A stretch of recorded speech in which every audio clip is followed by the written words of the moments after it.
ሰላም ተመልካቾቼ እንዴት ናችሁ? ዊንታና ነኝ። ዛሬ አዲስ ወሬ አለኝ። በዛሬው ፕሮግራሜ የምናወራው ለርቀት ፍቅረኛሞች ወይም ለተራራቁ የፍቅር አጋሮች፣ የትዳር አጋሮች የሚሆኑ 3 አይነት የስልክ የወሲብ አይነቶች ነው የምናወራው። ብዙዎቻችሁ ማፈር ጀምራችኋል መሰለኝ። እንዳታፍሩ፣ ምክንያቱም ፍቅረኛ ሆኖ ወይም የትዳር አጋር ሆኖ መተፋፈር ወይም መደበቅ የለም አይደል?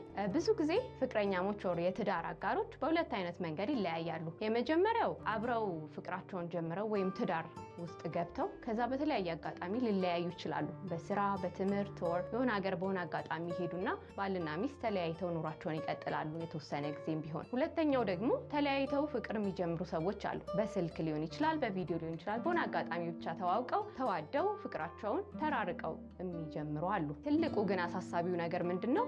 ፍቅራቸውን እንዴት ነው አጠናክረው መቀጠል የሚችሉት? ብዙዎቹ ስጠይቃቸው ያሉኝ ነገር ምንድነው? ሌላውንስ ነገር እሺ ቃል ተገባብተን አብረን መቀጠል እንችላለን፣ ጊዜ ይሄዳል፣ ስራ፣ ጓደኛ፣ ብዙ ነገር አለ በሰው ህይወት ውስጥ። ፍላጎት ደግሞ አይቋረጥም፣ ስሜት አለ የሰው ልጅ እስከሆነ ድረስ። ይሄንን እንዴት ነው አስተካክለን መቀጠል የምንችለው? ወይም ተማምነን አይ ካለኔ አያይም ካለኔ አታይም ብለን እርግጠኛ ሆነን መቀጠል የምንችለው እንዴት ነው? ስንነፋፈቅስ እንዴት ማድረግ እንችላለን ያሉኛሉ። እውነት ነው ተራርቆ መኖር። እንደውም በአብዛኛው ጊዜ የተራራቁ ፍቅረኛሞች በጣም ለፍቅራቸው ዋጋ ይሰጣሉ ተብሎ ይታሰባል። ምክንያቱም መነጋገር የሚችሉት ወይም መገናኘት የሚችሉት በስልክ ብቻ ስለሚሆን ያችን የስልክ ጊዜያቸውን በጣም ቫልዩ ሰጥተው ነው የሚጠቀሙበት። ብዙ ጊዜ አብረው የሚኖሩ ባልና ሚስት ወር ፍቅረኛሞች እንኳን እወድሃለሁ፣ እወድሻለሁ የሚለውን ብዙ አይጠቀሙበትም።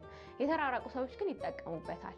ያላቸውን ጊዜ ፕሬሸስ ስለሆነ በጣም አስፈላጊ ስለሆነ ያቺን ሰዓት ነው በደንብ የሚጠቀሙ። አካል ለአካል ግን መገናኘት አይችሉም፣ ወይም ደግሞ የወሲብ እርካታቸውን ሼር ማድረግ አይችሉም። ለሚዋደድ ሰው ወይም በትዳር አብሮ ላለ ሰው ደግሞ የወሲብ እርካታ ልክ እንደ መልህቅ ነው። መርከብ ከቆመ በኋላ ወደዛ ወደዚህ ንፋስ ላይ ወዛውዘው ይችላል፣ ግን የትም እንዳይሄድ የሚይዘው ከመሬት ስር ተተክሎ የሚይዘው መልህቅ ነው አይደል? የወሲብ እርካታም ልክ እንደዛው ነው። በፍቅር አብረው ያሉ ሰዎች አይናቸው ሌላ ቦታ ቢያይም ስሜታቸው ግን እንዳይሄድ የሚያደርገው አብረው የሚያሳልፉት የእርካታ ጊዜ ነው። የተራራቁ ሰዎች ደግሞ የማያገኙት እሱን ነው። ስለዚህ ያንን አቀራርበን ስሜታችንን ሼር እያደረግን ብንራራቅም ግን ሳንራራቅ እንድንቀጥል የሚያደርጉን 3 አይነት የወሲብ ወይም የስልክ የወሲብ አይነቶች እናወራለን። አብራችሁኝ ነው። አንደኛው የስልክ የወሲብ ንግግር ወሲባዊ ቴክስት ነው። ወሲባዊ የሆነ ሜሴጆች መጻጻፍ ነው። ብዙ ሰዎች አሁን ትኩረት አያደርጉም። በስልክ ወሲብ ሲባል እንዲሁ በደፈናው ፎን ሴክስ ብለው ነው ሰዎች የሚያውቁት። በንግግር ብቻ ይመስላቸዋል፣ ግን ያ አይደለም። ብናውቀውም ደግሞ አናደርገውም ስለምናፍር ወር እንዴት እንዲደረጋል ብለን ስለምንፈራ ይከብደናል ለማድረግ። ማሰብ ያለባችሁ መጀመሪያ በፍቅር ግንኙነት ውስጥ ምንም መተፋፈር ሊኖር አይገባም፣ መደባበቅ ሊኖር አይገባም። ስሜታችንን ውስጣችንን ሼር እያደረግን የምንኖረው ከፍቅር አጋራችን ጋር ነው ወይም ከትዳር አጋራችን ጋር። ለእነሱም እንደብቀው ነገር ካለ ከራሳችን ጋር ነው የሚቀረው። ያ ደግሞ ደስተኛ አያደርገንም። ወሲብን ትኩረት ያደረገ ነገር ደግሞ ሲሆን ከትዳር አጋራችን ሌላ ለማን እናወራዋለን? ከሌላ ሰው ጋርስ እንዴት ሼር እናደርገዋለን አይደል? የተሰጠን ሰው ሁሉ ነገራችንን ሊያውቅ ይገባል። አብረንም ግልጽ ሆነን በኖርን ቁጥር ነው ፍቅራችን እየጨመረ እያደገ የሚሄደው። ግልጽነት በጣም የሚያጠናክር ነገር ነው ለፍቅር። ወሲባዊ ቴክስት የምንለው እንግዲህ የተራራቁ ሰዎች ቴክስት ይጻጻፋሉ። እወድሻለሁ፣ እወድሃለሁ፣ ናፍቀሽኛል፣ ናፍቀሽኛል። እነዚህ ነገሮች ብዙ አይቀሩም። በአብዛኛው ግን ስለ ህይወታቸው ነው የሚያወሩት። ክላስ እንዴት ነበር፣ ወር ስራ እንዴት ነው፣ ልጆቹ እንዴት ናቸው፣ ብሩን ላክሽ ወይ፣ ብሩን ላክ ወይ ምናምን። በብር በተለይ ብዙ ቴክስቶች እንደዛ ናቸው። ግን ኦፍኮርስ አብረን እንደሆነን የታወቀ ነው። ቴክስቶቻችንም ስልኮቻችንም ቃላችንም ያንን ያውቃል፣ ልባችንም ያውቃል። አብረን ስንሆን የምናጣው ነገር ይሄ መነካካቱ፣ መሳሳሙ፣ መተቃቀፉ፣ መደናነቁ ሁሉ ነገር አለ። ያንን ያጣነውን ነገር ርቀት እንዳይገድበን በቴክስት ማጥበብ እንችላለን። ቴክስት ስንጽፍ ለምሳሌ ጠዋት ወይም ደግሞ ሰዓቱ የተለያየ ሊሆን ይችላል። እሱ የሚተኛበት ሰዓት እሷ የምትነሳበት ሊሆን ይችላል ካለው የሰዓት ርቀት የተነሳ። ስለዚህ ቴክስት አድርጎላት ቢተኛ፣ እወድሻለሁ ብላት ቢተኛ እና ብታየው ቁርስ እንደሚወዳት ታውቃለች። ደስ ሊላት ይችላል። የወሲብ ስሜቷን ወይም ለሱ ያላትን ናፍቆት የሚያነሳሳ አይደለም። እንደ ምሳሌ ልንገራ። ቴክስት አድርጎላት ተኝቷል። እሷ ደግሞ ስራዋ ልትሄድ ተነስታለች። ባል ያልደወለም ወይ ያልጻፈም ወይ ምናምን ብላ ልታየው ትችላለች። ስልኳን ስታየው ግን ገላሽ እንዴት ናፍቆኛል፣ ጡቶችሽን መንካት ናፈቀኝ፣ አጠገብሽ ሆኜ ጠረንሽን ማሽተት ናፈቀኝ። እነዚህ አይነት ቴክስቶች ስታየው በቃ ሌላ ሀሳብ ሁሉ አይኖራትም። ከባሏ ውጭ አይምሯ ውስጥ ምንም አይነት ሀሳብ አይኖርም። ወይም ከፍቅር አጋሯ ውጭ ለሱ ያላት ናፍቆት እንዲጨምር፣ ፍቅሯ እንዲጨምር፣ ስሜቷ ከሱ ጋር ሆኖ እንዲቆይ የሚያደርገው እንደዚህ አይነት ቴክስት ነው። እሷም ደግሞ ስትሆን ለወንዱ ምናልባት ልጽፍለት ትችላለች። ላይመቸው ይችላል፣ ግን በተመቸው ሰዓት ላይ ሲያየው ደክሞ ተበሳጭቶ እንደዚህ መለየቱ በራሱ የሚፈጥረው ጫና አለና በዛ ሁሉ ጫና ውስጥ ዝም ብሎ አይነት ወሬ ወይም ደግሞ ዝም ብሎ አይነት ቴክስት ቢሆን አይቶት ራሱ ብሎ ነው ሊያስቀምጠው የሚችለው። ምክንያቱም ብዙ ጫና ሲኖርብን ማረፍ ነው የምንፈልገው አይደል? የወሲብን ስሜት መቀስቀስ ግን ድካምን ሁሉ የሚያስረሳ ነው። በቃ ባየኋት አሁኑ ነው የሚያስብል ነው። ሻወር ልገባ ነው፣ ልታጠብ ነው፣ አብረኸኝ መግባት አትፈልግም የሚል ቴክስት ቢያይ በቃ ስራ ቦታ ሄዶ ሁሉ ቶሎ ፍቃድ የሚሞላ ነው የሚመስለኝ። ሚስቴን አፍቃኛለች መሄድ አለብኝ የሚያስብል አይነት ቴክስት ነው። እንደዚህ አይነት ቴክስቶች ስንላላክ በተለይ ማውራት መነጋገር ለሚያፍሩ ሰዎች ቤስት ነው ይሄኛው መንገድ።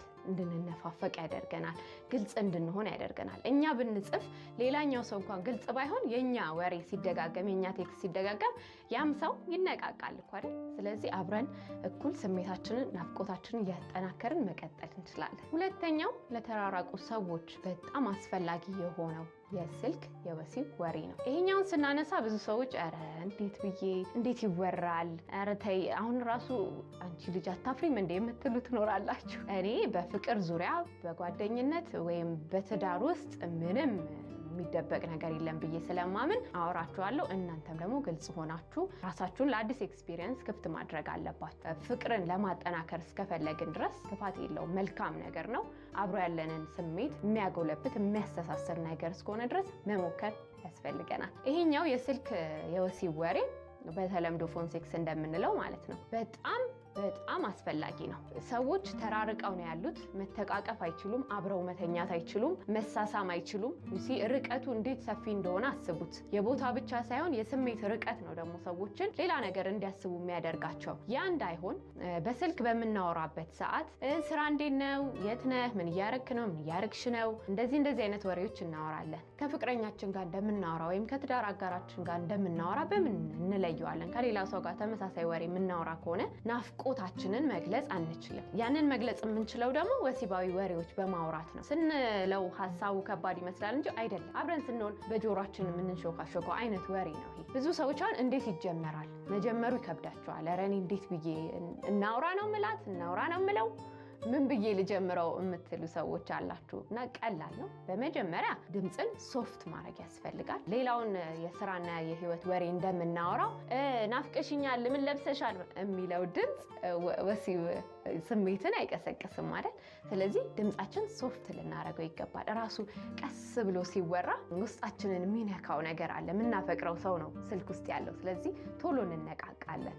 ለምሳሌ እንዴት ነሽ የኔ ፍቅር፣ እንዴት ናፍቀሽኛል ቢል ድምፁን አስቡት። በቃ ፍስስ ነው የሚያረጋት እሷን ራሱ አይደል? እሷም ልክ እንደዛ የኔ ጌታ ናፍቀኸኛል እቅፍ ባረግህ ምናምን የሚለው ወሬ እንዴት እንደሚያደርግና አብረው እንዳሉ እንዲሰማቸው እስቲል ለእኔ በቃ ስሜቷ አሪፍ ላይ ነው፣ እሱም እንደዛው እኔን ነው የሚናፍቀው የሚለውን ነገር እርግጠኛ እንድንሆን በልባችን የሚያረገን የምናወራው ወሬ ነው። ለመጀመር ደግሞ ለሚከብዳችሁ ሰዎች ለምሳሌ ናፍቀኸኛል ኦር ናፍቀሽኛል እዚህ ብትሆንልኝ ኖሮ የሚል ወሬ። ወዲያው ደግሞ እሱ ምን ይላል? አጠገብሽ ብሆን፣ እሱ ጋር ብሆን ምን እንዳረግ ትፈልጊያለሽ? ይሄ ወሬ አሁን ወደ ዋናው ጉዳይ ያስገባናል።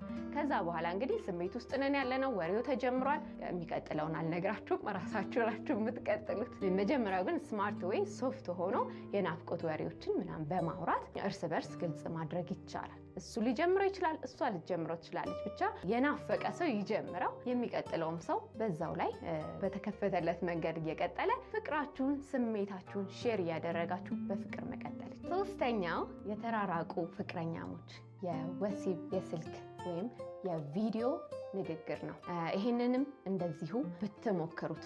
ሞር ደግሞ ከስልኩ ይበልጥ ይሄኛው ኮንፈርት የሚሰጠን በምንድነው? የት ቦታ እንዳለች የት ቦታ እንዳለ ማወቅ እንችላለን። በድምጽ ብቻ አይደለም፣ እየተያየን ማውራቱ ለየራሳችን ወይም ለፍቅረኛችን የሰጠነውን ጊዜ የሰጠነውን ቦታ በደንብ እርግጠኛ ያደርግልናል። እንደገና ደግሞ ለመተያየት ያለን ናፍቆት ማርካት እንችላለን። በስልክ ከማውራት ደግሞ የበለጠ እያየሃት የናፈቀችህን ባለቤትህን ወር ፍቅረኛህን አንቺም እያየሽው ባለቤትሽን ማውራት ትችያለሽ። ጸጥ ያለ ቦታ ይፈልጋል። አሁን እንደዚህ አይነቱ ነገር በችኮላ የሚሆን አይደለም፣ ወር ያለንበት ቦታ ይወስነዋል።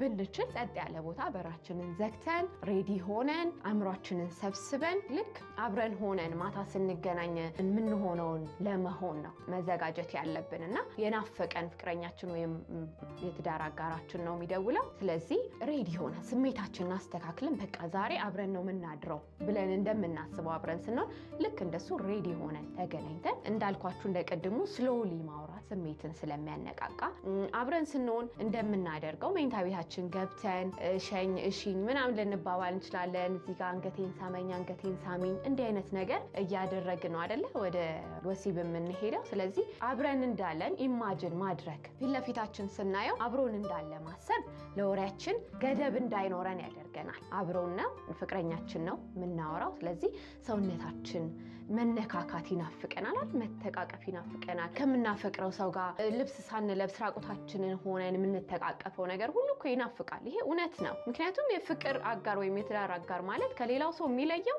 የወሲብ ህይወት ስላለን ነው አይደለ እንጂ ከማንም ሰው ጋር እኮ እናወራለን እንኖራለን። እኩል ሁለታችን ያለንን ስፔሻል ነገር ኢንጆይ ማድረግ ይኖርብናል። ኢንጆይ ለማድረግ መጀመሪያ ዝግጁነት ያስፈልጋል። አእምሯችን ዝግጁ ማድረግ አለብን። ከዛም በኋላ በጸጥታ ውስጥ አብረን እያወራን እየተያየን ምንድን የለበስሽው እስኪ አውልቂው እስኪ አውልቀው ምናምን አንገቴን ሳመኝ ልክ አብሮን እንዳለ እያረግን ስናወራው እኛ ራሳችን ሳናቀው በስሜት ቅልጥ ብለን አብረን እንቀጥላለን። ስለዚህ ከዚህ በኋላ ያለውን አልነግራችሁም። አሁንም የእናንተ ስራ ነው የሚሆነው። ግን እንደ ኦፕሽን እዩት። ዝም ብሎ ኖርማል ወሬ ማውራት አብሮነትን ያረጋግጣል እንጂ የፍቅር ስሜትን ወይም የወሲብ ስሜትን አያረካም። ያ ደግሞ ግድ አስፈላጊ ነው። እየተማመንን የኔ ነው የኔ ናት ብለን እርግጠኛ ሆነን እንድንቀጥል የሚረዱን በጣም አስፈላጊ ነገሮች ናቸውና የተራራቃችሁ ባለትዳሮች ወይም ፍቅረኛሞች እንድትሞክሩትና ኢንጆይ እንድታደርጉ ጋብዣችኋለሁ። ከኔ ጋር ስለቆያችሁ በጣም ደስ ብሎኛል። ኮሜንታችሁን ላኩልኝ። ሰብስክራይብ ማድረግም እንዳትረሱ። የዛሬን ጨረስኩ።